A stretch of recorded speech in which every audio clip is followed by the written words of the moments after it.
Is Roe v. Wade about to be overturned? Should it be overturned?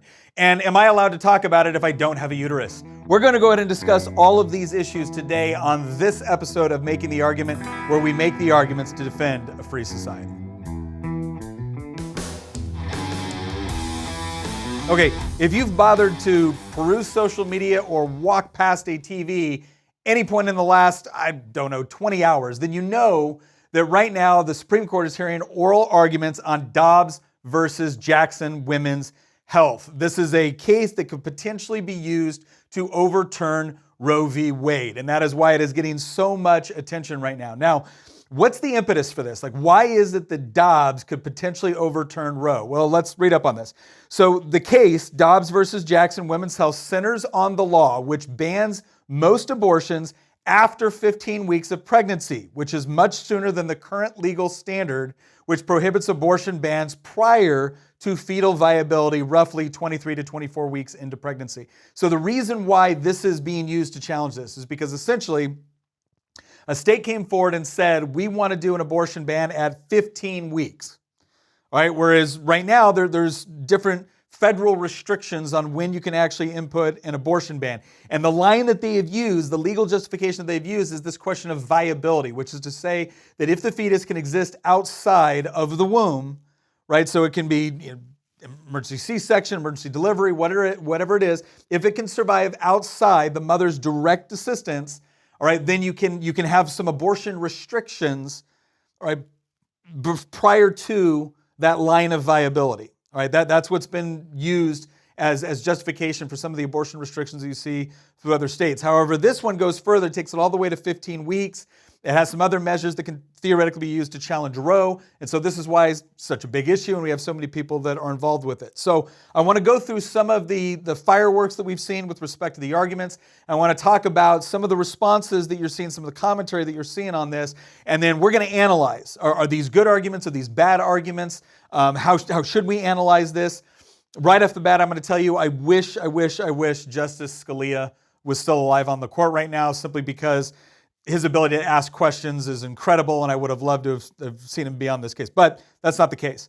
So here's a couple of things that they've gone over. So throughout the arguments, right, I'm taking this from a news article, throughout the arguments, the justices alternated between examining not just the legal standards for abortion laws based on interests of women and protecting potential life, but also the court's own interest in protecting itself from losing the faith of the public. Now, this is important because this is something that I think we saw popularized under Chief Justice Roberts. So when Roberts became Chief Justice and you saw the whole issue with Obamacare and was it constitutional under taxing authority? Was it constitutional under, interstate commerce clause?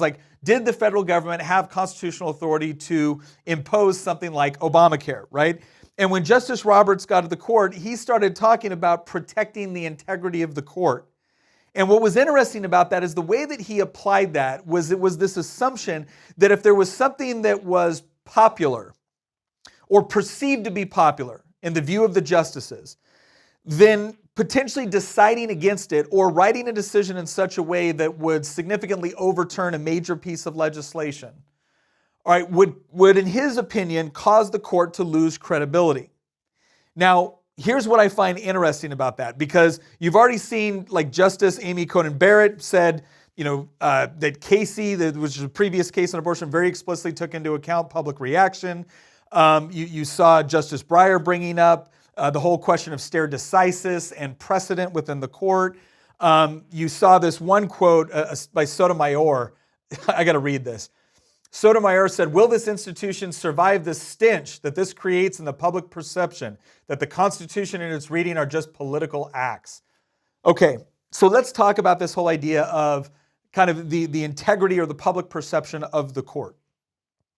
I think one of the reasons why we're in this situation is because we've had too many justices that essentially conducted themselves like activists on the court rather than judges. Because when it comes to a judge, especially a judge with respect to the Supreme Court, the function is to determine whether or not a law violates the Constitution. That's your job. Your job is to determine. Now, this law could be super duper popular, But if it violates the Constitution, then it violates the Constitution. And presumably, your job as a justice on the Supreme Court is to say this violates the Constitution, and so you can't enforce this, you can't enact this, or this law is null and void. That is what a justice on the Supreme Court should be doing. Now, if justices had actually consistently over time behaved that way, and they can even write it into their opinions, they can even say, I actually think this law might be a good thing, but it violates this portion of the Constitution, and therefore it can't go into effect unless you amend the Constitution. That would give a justice the ability to explain that I'm not prejudiced, I'm not supportive, I'm not pro or con for this particular law or its implementation. I'm just saying that it violates this section within the Constitution, so it can't be affected. If that had been consistent with our justices, then I think people would be able to look at that and say, like, okay, I may not like the result, I may like the result, but either way, I understand the reasoning, because the court is not there to pass judgment on whether or not a particular law is a good idea or a bad idea. This is one of the things that so many people, I think, misunderstand about the Supreme Court. Because when they hear justice, and especially now because the term justice has been so perverted within political discourse, that the idea is justice is what you think is a good thing, right? Justice is the outcome you want, that you believe is the best, right? A Supreme Court justice is there to determine whether or not a law has followed the constitutional process and been enacted, and whether or not it violates the Constitution, usually whether or not it violates some sort of civil liberty. Okay, that is what they're doing. So justice is not this idea that every individual might have in their head with respect to the outcome they prefer. Justice within a legal system is a question of whether or not, from a judge's perspective, on whether or not the proper processes have been followed and whether or not a law has violated the Constitution. Now, this part is going to blow some people's minds. What this means is that the Supreme Court can decide that something is unconstitutional, and they can overturn a law. And in the process of overturning that law, it can actually produce a result that nobody prefers and that nobody likes, but it would still be a good decision, because we're either a nation of laws or we're not. We're either a nation that understands that before we use the power of government to compel somebody else to do what we want, or deprive somebody of life, liberty, or process, there are processes that have to be followed. And when they are followed, that is, on some level, that is a just process. And when they are not followed, that is unjust, even if you might like the particular outcome. Because there's essentially two ways that we achieve justice, and this is very important to understand. From the legislative side, we're trying to achieve justice by writing the law in such a way that actually produces just outcomes. What the court is trying to do is determine on whether or not those laws were written in a just fashion, which is to say, did it follow the legal processes in order to be enacted, or did it violate those legal processes or the Constitution and the process, right? But if justices just decide that their job is to take a public opinion poll and decide what they think is best, as a result of that, we don't have justice. That is not, even if you like the particular outcome, that is not a justice system that you want to live under. Let me explain why, because I'm willing to bet nobody here would want to be on trial for their life. Nobody here would want to be on trial in a way that could lock them away forever and have a judge or a jury making a decision not based off of the facts of a case, or in this case, not making the decision based off of the clear reading of the Constitution, but doing it based off of their perception of its popularity. That is not a just system. And what drives me nuts about Sotomayor's comment here, this whole idea, will the Institute survive the stench that this creates in public perception?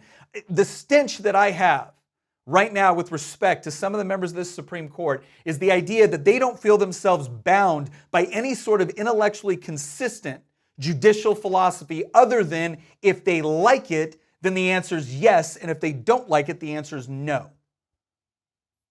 That is what is causing so many people to lose faith within our justice system.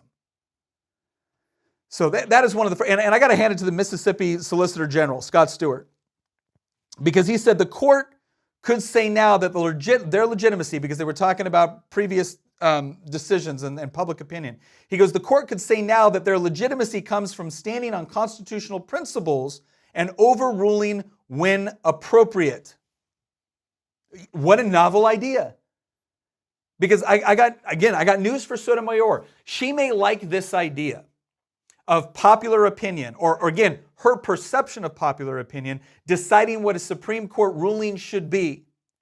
But there are other cases in U.S. history where the Supreme Court might have made a decision that could have been popular, or could have been popular in the minds of the justices that made the decision, which were complete violations of the Constitution. I'm thinking of things like, the Dred Scott decision. So this should be a fairly simple standard, and that's not to say that reasonable people cannot agree or disagree on what the Constitution says in a particular case. But the idea that public perception is the primary concern of our justices, holy crap, we're in danger. All right, let's look at this. So one of the questions that came up with this, and this has to do with, you have Roe v. Wade, but then you also have the Casey decision, right? Casey versus Planned Parenthood. And all Casey really did was it created this structure within Roe v. Wade and abortion law where, again, you have that line of viability, which is, again, you can have more abortion restrictions after the line of viability than you can before the line of viability. And then the other one was this undue burden standard, right? And if you really want to see a good takedown of the whole undue burden standard, go look at Justice Scalia's comments on this. Because Stewart, the Mississippi Solicitor General, described it. He goes, the decision that went into the undue burden standard, which Stewart called the most unworkable legal standard in history. And it is, because I want you to think about this for a second. This is one of those times where, I've said this before on the House floor, other of my colleagues have said it too, because we don't write intentions, we write laws, right? So it's very, very important that we write those laws in such a way that they make sense and they're easy to interpret, and we take into account second and third order effects and unintended consequences and all that, right? By coming up with this undue burden standard, it's now kind of subjective. Like, how do you write the law in order to determine what an undue burden is? Like, so for instance, some states said, hey, before you get an abortion, you have to get an ultrasound. All right, is that an undue burden? Is it not an undue burden? Right, it ends up being this thing where judges just kind of decide, right? It's really, really hard to write a law on that to determine what constitutes an undue burden, right? So one of the things they were talking about was that is actually becoming a real problem with respect to how legislators handle this issue. He goes, this is another important point, and this has to go with the whole line of viability as well. He goes, Stewart then added that Casey did not take into account advancement in medical knowledge. When asked what advancements had taken place since Casey, he pointed to studies on fetal pain, which Sotomayor dismissed as being from a small fringe of doctors and not a sign of an actual advancement of knowledge. She noted that brain-dead people have responded to stimuli, so a fetal response does not necessarily mean anything. Wow. So let me get this straight, because I'm always curious on where the threshold is with respect to following the science. And I'm especially curious on where the threshold comes with following the science when we're talking about destroying human life, right? So Sotomayor is saying that, yeah, there's these studies, but she considers them a small fringe of doctors. Again, I don't know what further justification she gave for that. And she said that brain-dead people have responded to stimuli, so a fetal response does not necessarily mean anything. Okay, that's a pretty bold statement when we're talking about actively destroying human life. And there's going to be some people that take issue with me calling it human life. I'm going to explain later why I use that terminology, and I'm going to do so using science, all right? But again, I find that interesting. Because there's another element in here. This goes to the whole viability line. Stewart said it was quintessentially legislative. He later argued that the line discounts the state interest in protecting human life.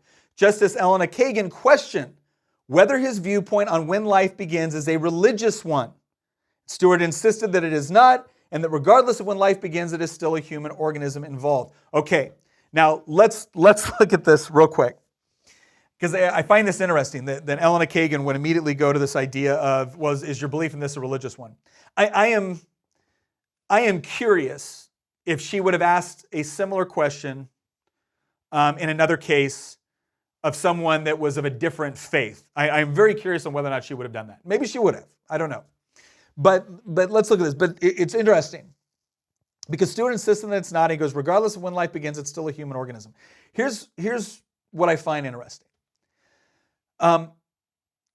This whole question of when life begins was not something that we found all that difficult when we're talking about an organism other than human life. It just isn't. If you go look at biology textbooks, if you go look at the various medical standards that have been used to distinguish between a living entity or a non-living entity, it hasn't been all that difficult. Now, they may categorize life on different levels. You can have sentient life, you can have intelligent life, you can have non-intelligent life. Congress proves that you can have non-intelligent life. But the point is, all right, is that you can have different categorizations within life, but the whole idea of life generally falls within a variety of characteristics. And those characteristics include things like the potential for reproductive capacity, homeostasis, the ability to turn food or some other sort of thing into energy, growth, right? These are all things which suggest or differentiates between a non-living entity and a living entity, right? And generally speaking, the way we've always looked at this is that if you meet these criteria, for some standards, you only got to meet some criteria. For other standards, you got to meet more of those criteria. But if you meet them, then you're considered a living entity. All right. Now, guess what? At the moment of conception, you meet all of the standards necessary to be designated a living entity. There's not a single scientist around the world that would find something as complex as a human embryo or even a zygote in a different part of the world and not come to the conclusion, oh my gosh, that's a living entity. But somehow we're supposed to suspend reality when it comes to this issue, not because the science justifies that sort of position, but because a lot of people really want a particular outcome. And if science and if scientific definitions and understanding has to suffer in order to give people an outcome they desire, well then I guess that's how we're going to write the law now. So first things first, when you look at the criteria we use to distinguish between life and non-life, at the moment of conception, it meets all the definition for a living entity. All right, so I haven't said human yet, living entity. Now here's the next question. How do we distinguish between living entities? Because obviously we don't afford the same legal protections to a dog that we do to a human being.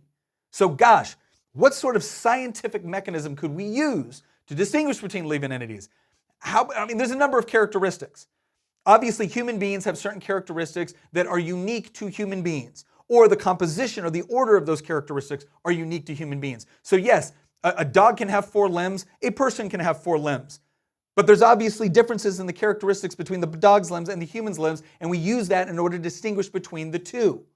This is basic science. But let's go with something a little bit more concrete, since now that we've mapped the human genome. All right, how about deoxyribonucleic acid, DNA? At the moment of conception, you possess all of your DNA. And that DNA is uniquely yours. Okay, that speaks to the autonomy and the individuality component, and it is uniquely human. There is nothing in that DNA that is going to suddenly shift and cause mom to pop out a giraffe. That's not going to happen. You're going to be a human being. So at the moment of conception, you meet the scientific criteria for being living, you meet the scientific criteria for being human. Now the third question, which doesn't come up here, but which I think is important, is do you meet the legal definition of innocent? And I would challenge anybody on the left to tell me that human being at that moment in time doesn't meet the legal definition of being innocent. And we can get into that later as well. So let's look at some of it. But anyways, I just wanted to cover that because I think that's so important. It's this idea that the moment we stick up for human life in the womb, and Justice Alito brings this up, he talks about this being, in many cases, philosophical. And there's a philosophical component to this. Because if you believe that human beings have inherent worth, and here's what I find interesting, everybody arguing for the abortion side on this believes that human beings have inherent worth. It's a question of which human beings have inherent worth and when they have inherent worth, when they're entitled to protection and when they're not entitled to protection. Right? That is the main philosophy. But this idea that any sort of answer that you give to this must be exclusively informed by a particular religious belief is not accurate. First of all, there's nothing wrong with having your worldview being informed by a religious belief. Right? There's nothing less scientific about that by a belief that is inherently religious than there is by someone that is a committed atheist. Right? Whether or not you actually adopt, believe, and apply scientific principles is not necessarily tied to a religious belief or a non-religious belief. All right, but let's look at something else here, because this part is also important when we talk about overturning Roe. Justice Brett Kavanaugh asked Stewart to clarify that he is not arguing for the court to make abortion illegal, but should remain neutral on the issue and let the states handle it. To which Stewart replied, allows all interests to have a full voice. So understand what's going on right here. Nobody in this case is actually arguing for the Supreme Court to make abortion illegal. The question is whether or not Roe v. Wade can be overturned, because what Roe v. Wade did, and what Casey essentially affirmed in most respects, was that states could not make it illegal. That's what Roe v. Wade did. And the real question here, whenever you're talking about overturning a previous case, right, they go through different processes of stare decisis and things like that. But the overall thing that you're questioning is when you look at the original case, so when you look at the case that created the legal framework from which we are all operating right now, the question that you have in deciding whether or not you're going to return it is to determine whether or not the legal reasoning used at that time was appropriate and in keeping with constitutional and judicial traditions within the United States. And specifically, and not just judicial traditions, because there's been bad judicial traditions, but it's more the idea of, did you apply sound, intellectually honest and consistent constitutional reasoning in order to determine whether or not what you were doing was in line with the protections found in the Constitution.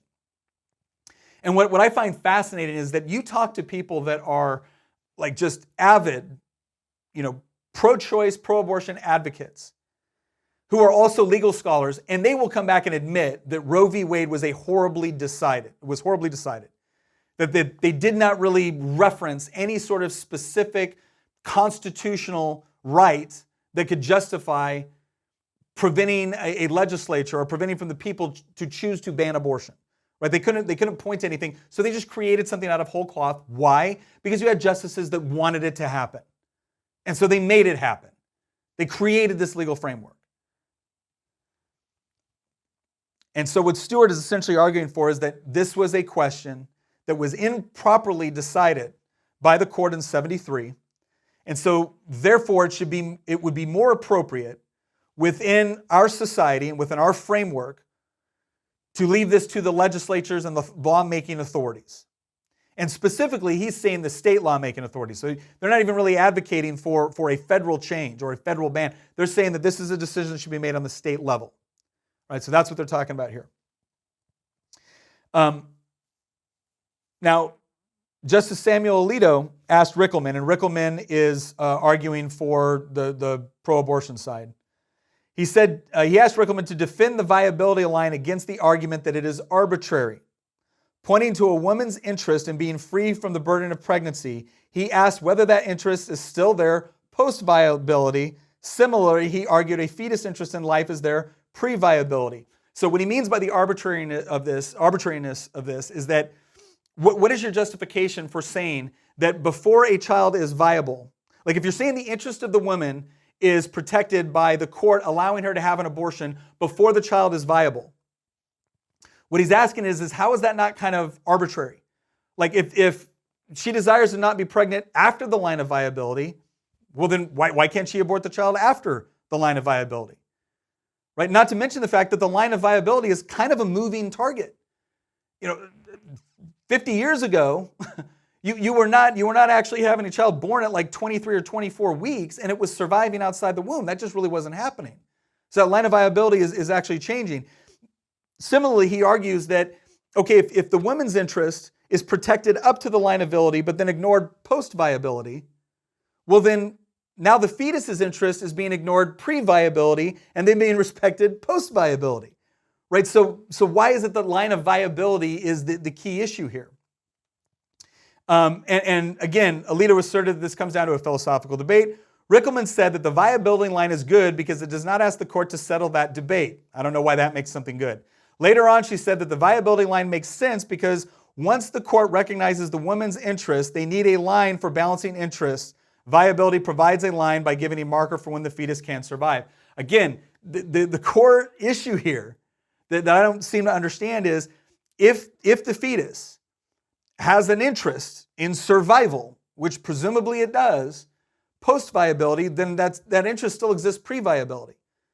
So really what the decision here is, you're saying that because at this point the child can exist outside of the mother, that's when their interests become important to the state, not before. I think that's a troublesome argument. I'll explain why here in a minute. Justice Clarence Thomas focused on the broad constitutional principles involved and what Rickleman was relying on. Early in her presentation, Thomas asked her if she was relying on the theory of autonomy. See, he's bringing up a very good question for autonomy, and we're going to get to that in a second. She said she was looking to that as well as bodily integrity. Later on, Thomas asked what particular constitutional right protects abortion. Rickleman said, it's liberty. Okay, for those of you who've been watching for a while, you have probably heard me say this quite a few times, and that is to discuss what liberty means. Liberty, as I look at it, is your right to live your life the way that you want, provided you're not infringing on the right of someone else to do the same.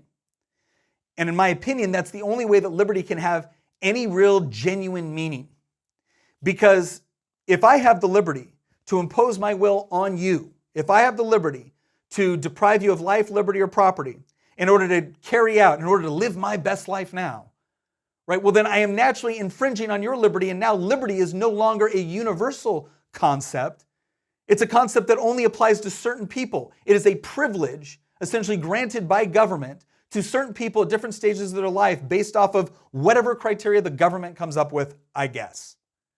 So the idea that she would look at this and say, this is a liberty issue. And here we go. She goes, discussing liberty with Kavanaugh, Rickleman noted that liberty has in the past been held to include marriage, childbearing, and family. The argument is that this includes abortion as part of the family-making decision. Without that, she said, women will never have equal status under the Constitution. This is some of the most tortured legal reasoning I have read in a while. Because what she's essentially saying is that if a woman can't have an abortion, then she doesn't have the same liberty with respect to a man on the question of marriage, childbearing, and family, and so therefore she cannot be equal under the Constitution. Now I want you to think about this for a second, because this is one of those areas where people get upset when reality doesn't bend to their will or to their notion of what equality should look like. So I don't know why God decided, or if you're an atheist, you can say evolution decided, if you would prefer, that women are the ones that have children. Of course, now we've been told that men can have children too, but let's put that aside for a second. If that's the case, then obviously we want our laws to be able to understand and take into account those unique differences between men and women. However, to suggest that because reality allows for one side of the equation to be able to carry a child and the other side not to suggest that somehow the Constitution is not giving them equal status if the woman is not permitted to terminate the pregnancy, to kill the child, is absurd. Not to mention the fact that here's the biggest issue I have with this whole liberty argument. And Thomas was actually trying to get to this whole question of bodily autonomy or bodily integrity. Because this is an issue I've heard a lot coming from like libertarian supporters of abortion. And what they essentially say is that the reason why a woman should be able to have an abortion, or the reason why a woman shouldn't be prevented from being able to get access to an abortion through the law, is because the child is essentially infringing on her liberties. So a woman has bodily autonomy. You've heard a lot of people in the pro-choice movement say this as well. My body, my choice. Okay? So that's the argument. It's that the baby is infringing on the liberty of the woman, and so therefore the woman has the right or the authority to remove the baby from the situation. And if the baby cannot survive outside the womb, again, she's simply removing someone that is infringing on her liberty. That's the general argument that used to be made here from the bodily autonomy or bodily integrity component.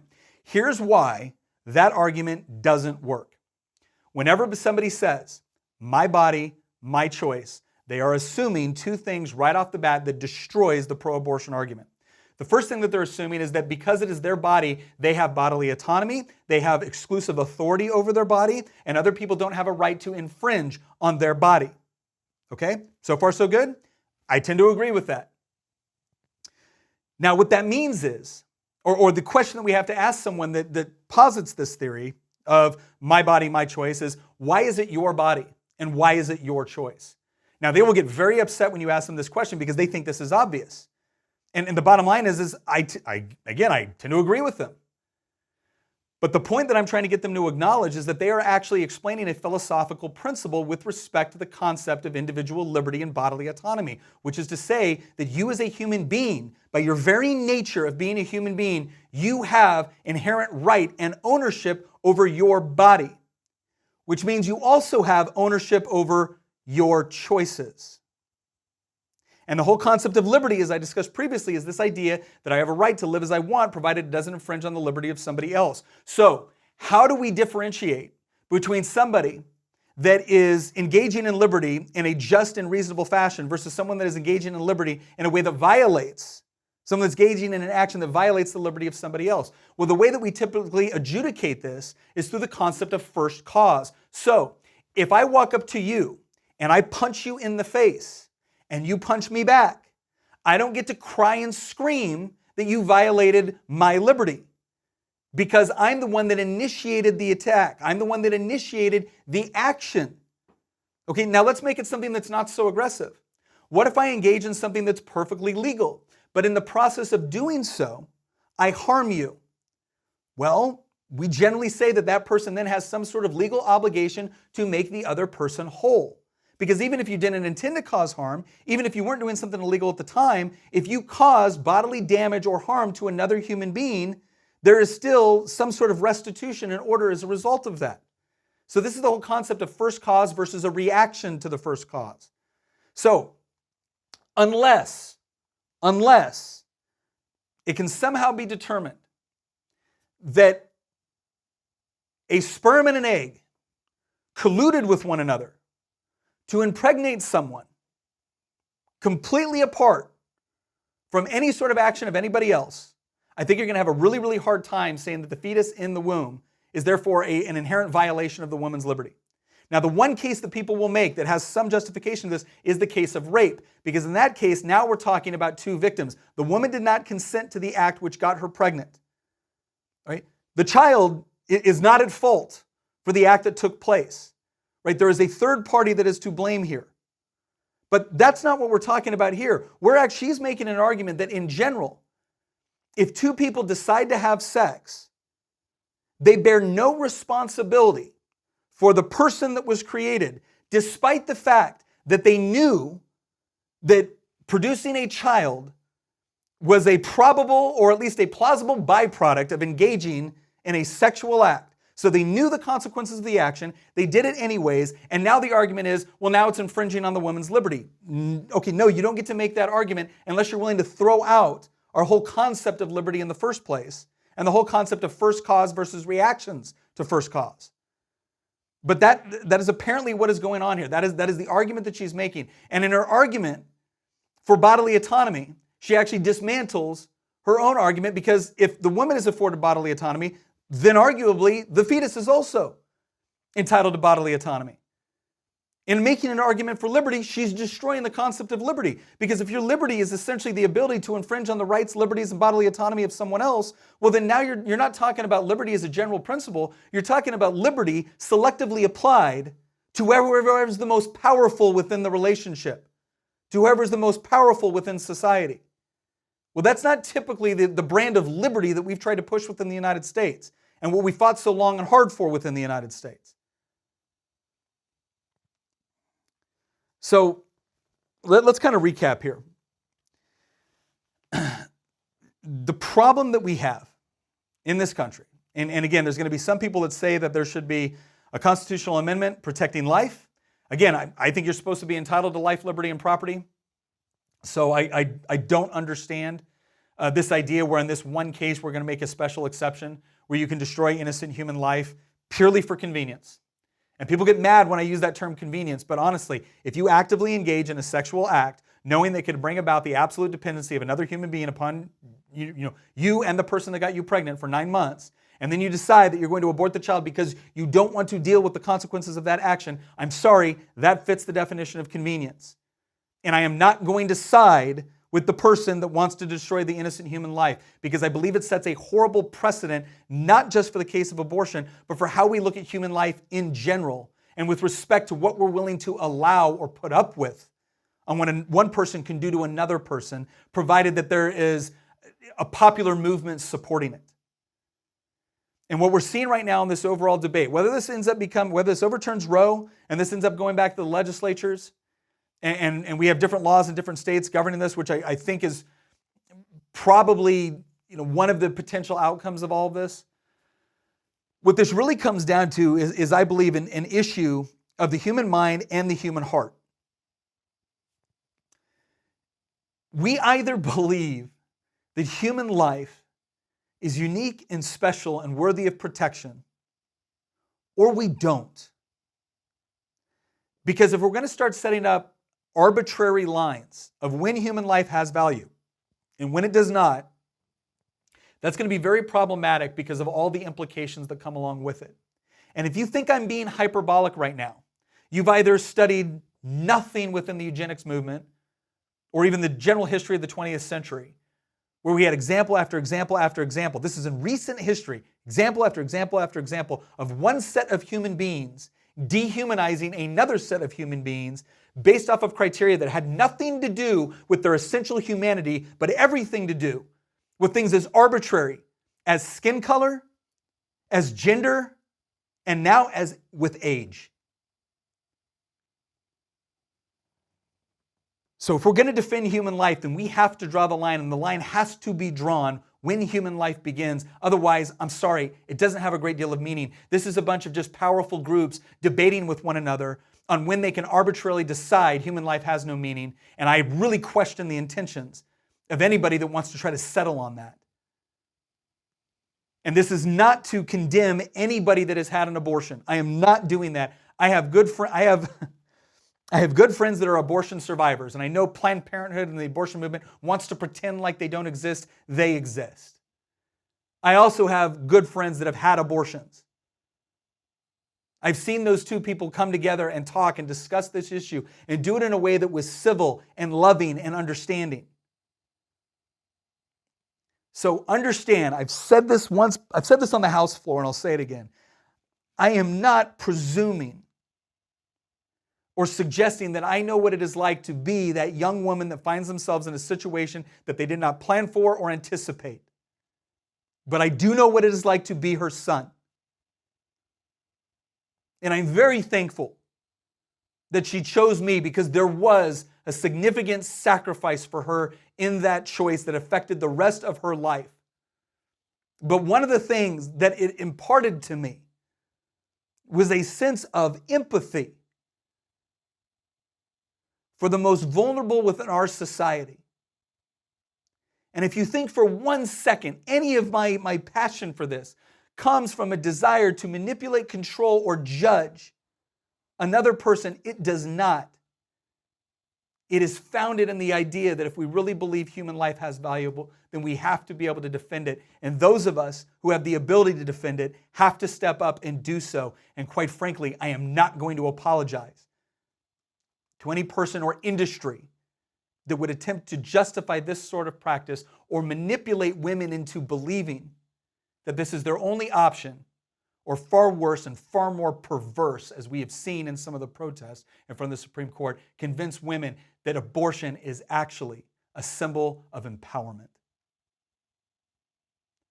And so the thing I would tell any pro-life activist, anybody that believes in the pro-life position, Our job is not just to sit here and pray over this issue, pray over this court decision, advocate for the things we want with respect to policy and legislation, but ultimately we have to be able to work toward providing the conditions and a culture of life where the idea that anybody would consider abortion would seem absurd, not just because it's illegal, but because there is a full understanding for the beauty in that human life and the beauty in the potential family to be.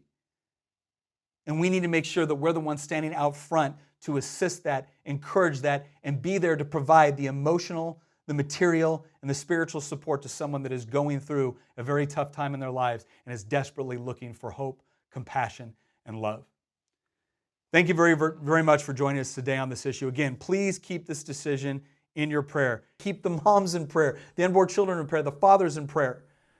Pray for them diligently, and then ask yourself, what can you do to be a factor, to be a positive impact within the lives of the people that may be struggling with this decision in your life, in your sphere of influence, whether it's through volunteering at a crisis pregnancy center in your neighborhood, whether it's operating through your church, whether it's someone that you know that you can reach into their lives and provide them the hope, compassion, and love they need to be able to raise that child.